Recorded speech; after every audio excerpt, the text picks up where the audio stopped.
매일 성경 순과 함께하는 말씀 묵상 사무엘상 15장 1절부터 15절 말씀을 함께 묵상합니다. 사무엘이 사울에게 말하였다. 주님께서 나를 보내셔서 임금님에게 기름을 부어 주님의 백성 이스라엘을 다스릴 왕으로 세우게 하셨습니다. 이제 주님께서 하시는 말씀을 들으시기 바랍니다.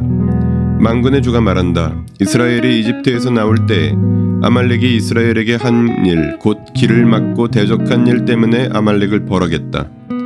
너는 이제 가서 아말렉을 쳐라. 그들에게 딸린 것은 모두 전멸시켜라. 사정을 보아주어서는 안 된다. 남자와 여자, 어린아이와 젖먹이, 소떼와 양떼, 낙타와 나귀 등 무엇이든 가릴 것 없이 죽여라. 사울이 백성을 불러 모으고 들라임에서 그 수를 헤아려 보니 보병이 20만 명이었다.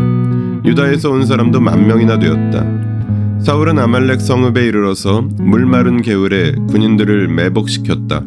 사울이 겐 사람들에게 경고하였다. 당신들은 어서 거기에서 떠나시오. 내가 아말렉 사람들을 칠 때에 당신들을 함께 치지 않도록 그들 가운데서 떠나시오. 당신들은 이스라엘 자손이 이집트에서 올라올 때에 그들에게 친절을 베푼 사람들이요. 그러자 겐 사람들이 아말렉 사람들 가운데서 빠져나갔다.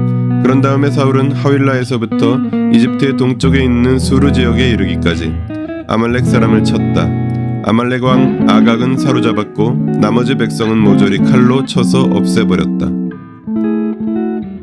그러나 사울과 그의 군대는 아각뿐만 아니라 양떼와 소떼 가운데서도 가장 좋은 것들과 가장 기름진 짐승들과 어린 양들과 좋은 것들은 무엇이든지 모두 아깝게 여겨 진멸하지 않고 다만 쓸모없고 값없는 것들만 골라서 진멸하였다. 주님께서 사무엘에게 말씀하셨다. 사울을 왕으로 세운 것이 후회된다. 그가 나에게서 등을 돌리고 나의 명령을 따르지 않는다. 그래서 사무엘은 괴로운 마음으로 밤새도록 주님께 부르짖었다. 사무엘은 사울을 만나려고 아침에 일찍 일어났다. 누군가가 사울이 갈멜로 가서 승전비를 세우고 나서 거기에서 떠나 계속 행진하여 길갈로 내려갔다고 전해 주었다. 사무엘이 사울이 있는 곳에 이르니 사울이 그를 보고 인사를 하며 말하였다. 주님께서 주시는 복을 받으시기 바랍니다. 나는 주님의 명령대로 다 하였습니다. 그러자 사무엘이 물었다. 나의 귀에 들리는 이 양떼의 소리와 내가 듣는 소떼의 소리는 무엇입니까? 사울이 대답하였다. 그것은 아말렉 사람에게서 빼앗은 것입니다. 우리 군인들이 예언자께서 섬기시는 주 하나님께 제물로 바치려고 양떼와 소떼 가운데서 가장 좋은 것들을 남겼다가 끌어왔습니다.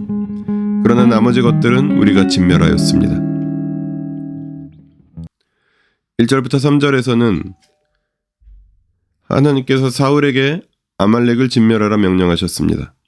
하나님은 사무엘을 통하여 사울에게 아말렉과 그들에게 딸린 모든 것을 진멸하라 명령하셨습니다. 4절부터 9절에서는 사울이 아말렉을 쳐서 승리하였으나 철저하게 진멸하지 않았습니다. 사울은 승리하였으나 아말렉에 딸린 것 중에서 좋은 것들은 남겨두고 쓸모없는 것들만 진멸하였습니다. 10절부터 15절에서는 하나님이 사울을 왕 삼으신 것을 후회하셨습니다. 하나님은 사울을 왕 삼으신 것을 후회하셨습니다. 사울의 불천일저한 순종을 책망하는 사무엘에게 사울은 군인들이 하나님께 제사를 드리기 위해 좋은 것을 남겼다고 책임을 회피하며 변명합니다. 본문을 통해 무엇을 깨달을 수 있을까요? 하나님께 순종하는 하나님의 백성. 본문은 사울이 하나님의 신임을 최종적으로 잃는 결정적인 사건을 보여줍니다. 그것은 자기를 왕으로 세워주신 하나님에 대한 불순종입니다. 그것도 하나님의 명령을 취사 선택하고 자신의 욕심에 따라 왜곡하여 해석하여 실행하였습니다. 결과적으로 하나님의 명령은 사울에게 부분적으로만 관철되었습니다. 게다가 사울은 거짓으로 변명하고 자신의 잘못을 부하들에게 돌리는 비겁한 모습을 보여줍니다. 출애굽 당시 아말렉의 악행도 기억하고 심판하시는 하나님께서 하나님이 세우신 왕 사울의 불순종을 용납하지 않으셨습니다. 사울의 머리에는 왕관이 아직 있지만 사울은 더 이상 하나님이 세우신 왕이 아닌 결과를 초래하였습니다. 하나님의 백성은 하나님께 순종하는 사람들입니다. 이것이 본문이 가르치는 핵심 진리입니다.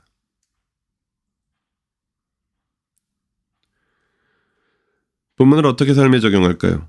하나님과의 언약 관계를 살아내는 사람들. 하나님의 백성들이 하나님께 순종하기 위해 복잡한 논리를 개발할 필요가 없습니다. 순종을 취사 선택하는 순간 우리의 순종은 더 이상 순종이 아닙니다. 그것은 부분적이고 불철저한 순종일 뿐입니다. 오직 하나님과의 언약 관계를 지킬 때에만 우리는 하나님의 백성이 됩니다. 우리에게 오늘날 진멸해야 하는 아말렉은 없습니다. 오늘날 하나님의 백성들이 진멸해야 할 것은 하나님께 철저하게 순종하지 못하게 하는 여러 이유들이며 그로 인해 흔들리는 자신의 믿음입니다.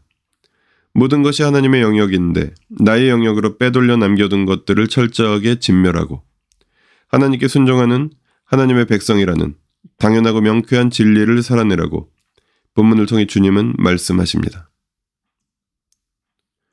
하나님께 불순종하기 위해 머리를 쓰고 이유를 찾고 논리를 개발하며 핑계를 대지 아니하고 하나님께 순종하는 것이 당연한 하나님의 백성으로 살아가도록 우리의 흔들리는 믿음에 힘과 용기를 주시어 아직도 나의 것으로 남겨둔 모든 것들을 진멸하고 모든 것이 주님의 통치를 받는 하나님의 나라가 내 안에서 주변에서 온 세상에서 이루어지게 하여 주십시오. 우리 주 예수 그리스도의 이름으로 기도합니다. 아멘. 매일 성경 순과 함께하는 말씀 묵상, 오늘의 묵상을 마칩니다. 말씀이 함께하는 하루 보내십시오. 고맙습니다.